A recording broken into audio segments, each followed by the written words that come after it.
सालू के दीदी का है जी? अरे उठबू कि सुतले रहबू हो? अब सुतल बानी तो सुतले रह दी। अरे चला देखा खेते में गेहूं रवात है, तुम्हारे समझ में ना आवत है। कटिया ना होई का? हमरे बस कई कटिया उटिया ना है। अरे देखा इतना गुमान ठीक नहीं खे। अच्छा तो पहले हमारे को बात सुना। अच्छा सुनावा, का कहा तू सुनावा। हमसे ना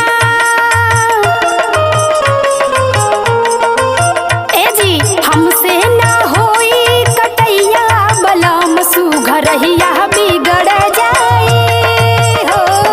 हमसे ना होई कटैया बलम सुघरहिया बिगड़ जाए।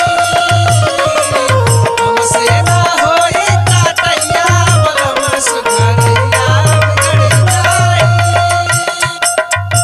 बलम बिगड़ जाए रजऊ बिगड़ जाए।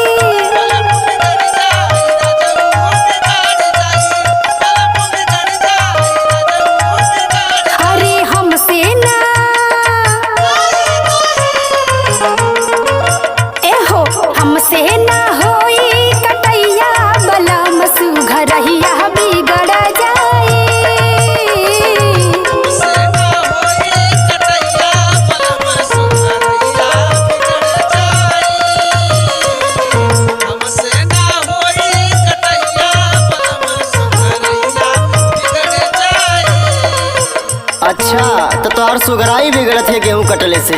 और का? देखा इतना बोलब ठीक नहीं खे। काहे? सुना हम बताओ थी काहे। सुनावा। काहे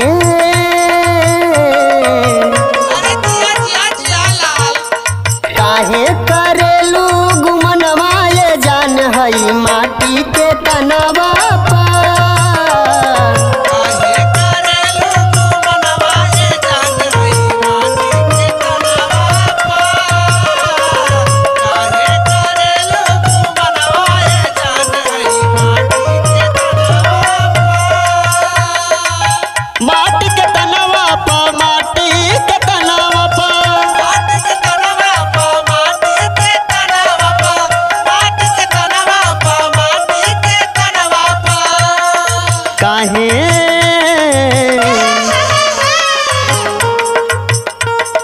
काहे करेलू गुमनवा ये जान हई माटी के तनवा पा।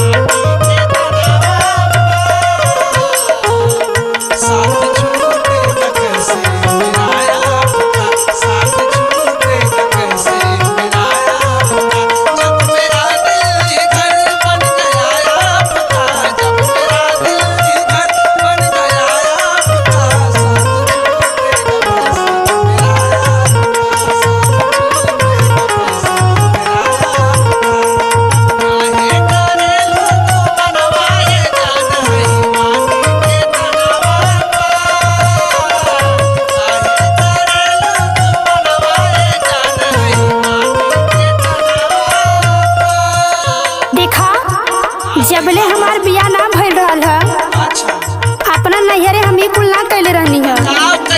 खाली छेड़ी चरवले रहलू। नहीं हम वो ना कैले रहनी है। बचपन से आज तक हम कटनी पिटनी ना कैले रहनी है। मिठाई खात रहलू खाली ज्ञान भैया के साथे। अरे अपना माई बाबू के दुलारी रहनी है हो। अच्छा अच्छा हमार बात सुना। बचपन से लेके जवानी के डेट में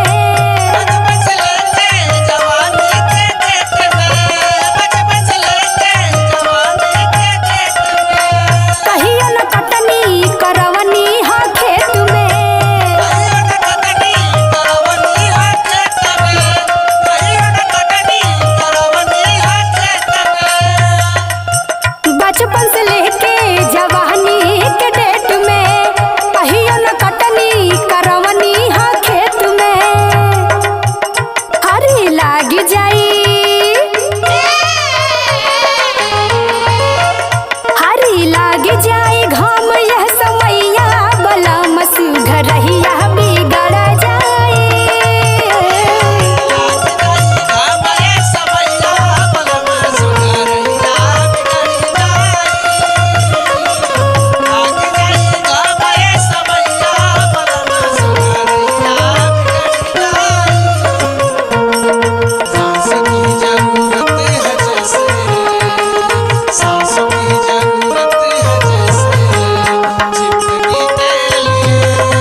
नैहर में तू का कैलू ओसे हमसे मतलब ना।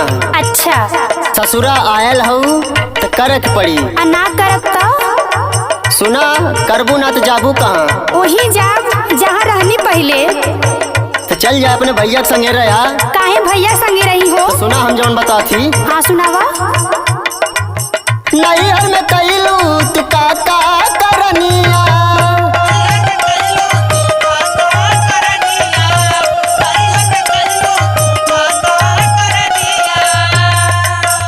ओकरा से मतलब हमके बाटे नरनिया।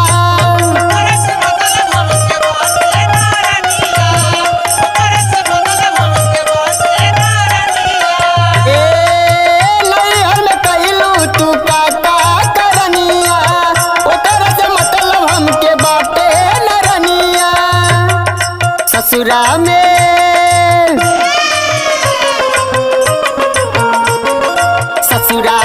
चली ना बहनवा ये जान हई माटी के कनवा पर। ससुरा में चली ना बहनवा ये जान हई माटी के कनवा पर। ससुरा में चली ना बहनवा ये जान हई माटी के कनवा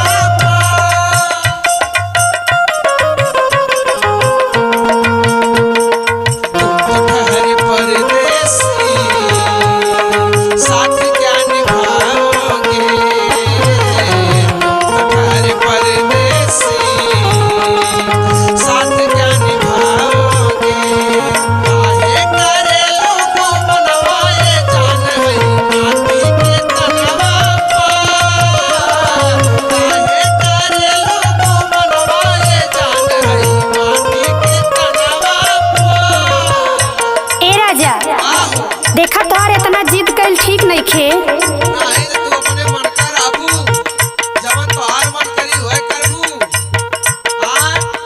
देखा हमार बात सुना। कहा ना हमार मानी जाइता ये सलेंदर।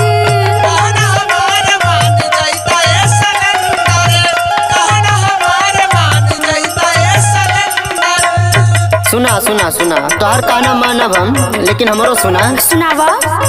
जानी लचतला बा गुमान तोहर अंदर,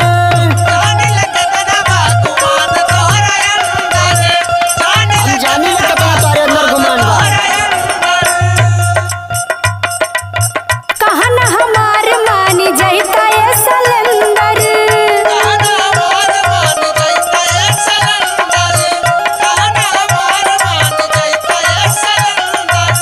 जानी लचतला बा गुमान तोहर अंदर।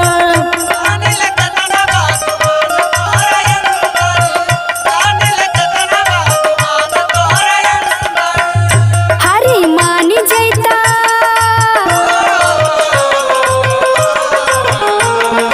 मानी जाइता अंतिमा के सैया बला मसूघ रहिया बिगड़ जाए।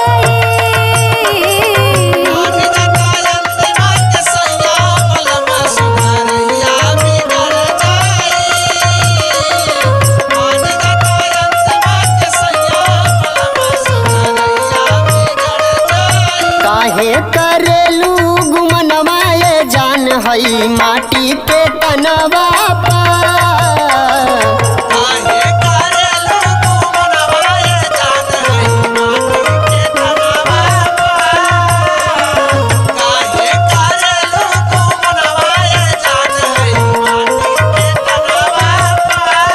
हमसे ना होई कटैया बला मसूघ रहिया बिगड़ जाए। काहे करेलू गुमनवा ये जान हई माटी के तनवा पर। हमसे ना होई कटैया बला मसूघ रहिया बिगड़ जाए। काहे करेलू गुमनवा ये जान हई माटी के तनवा पर। चला मनई के नहीं गेहूं कटावा और नखड़ा मत करा, ठीक है ना?